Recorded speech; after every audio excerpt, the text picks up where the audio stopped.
Namaste. Mantra Yoga meditation mobile applications. This category is chakra healing, chakra activation.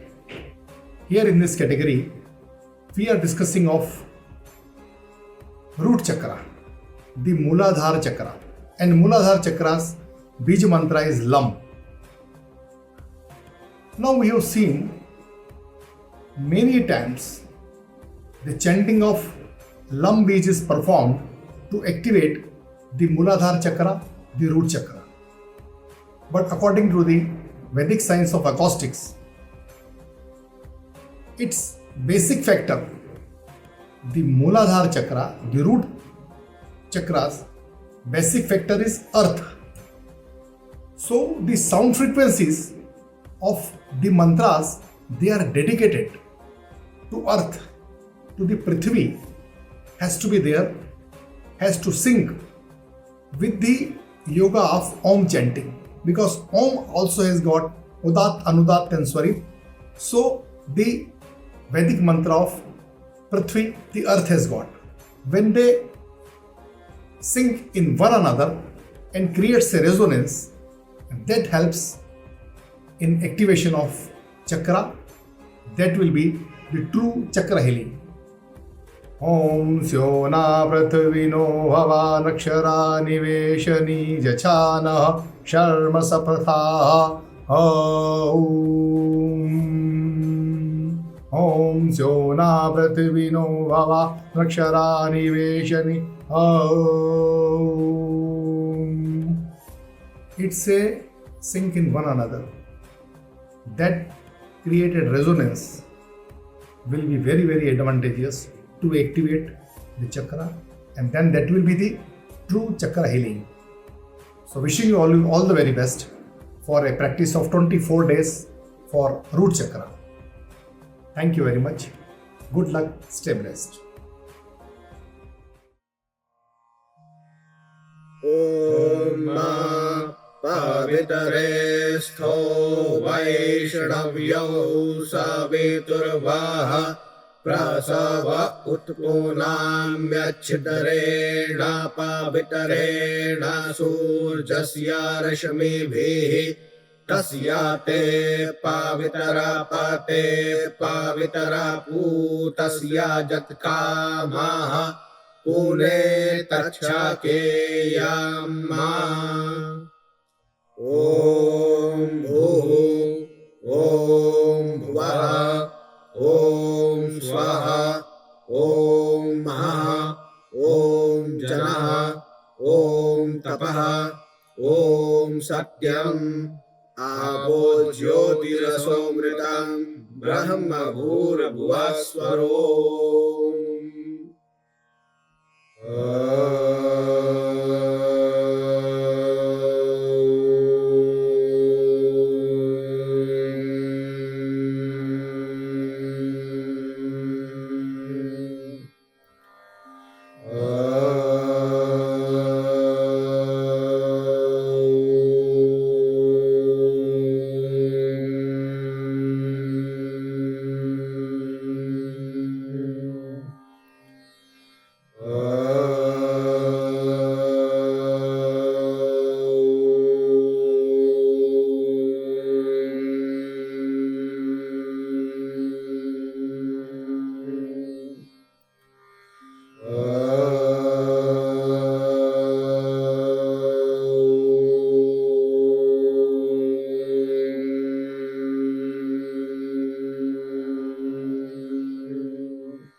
पृथिवी च म इन्द्रश्च मेऽन्तरिक्षं च म इन्द्रश्च मे द्यौश्च म इन्द्रश्च मे समाश्च म इन्द्रश्च मे नक्षत्राणि च म इन्द्रश्च मे दिशश्च म इन्द्रश्च मे जन्येन कल्पन्ताम् ॐ पृथिव्यै नमः ॐ महेद्यौः पृथिवी च न इमन् जज्ञं मिमिक्षताम् पिप्रेतान्नो भरीमाभिः भूरसि भूमिरस्यादितिरसि विश्वधाय विश्वस्य भुवनस्य धर्त्री पृथिवीञ्जच्छ पृथिवीन्द्रग्गुं अपृथिवीं माहिग्गुंसीः स्यो न पृथिवीनो भवानृक्षराणि वेशानि जच्छानः शर्म सप्रथाः द्रप्सश्च स्कन्द पृथिवीमानुद्यामि मञ्चाजो निमानो यश्च पूर्वाः समानञ्जो निमानुसञ्चारन्तन् द्रप्सञ्जोहोम्यानु सप्ताहोत्तराः पृथिवीदेवाय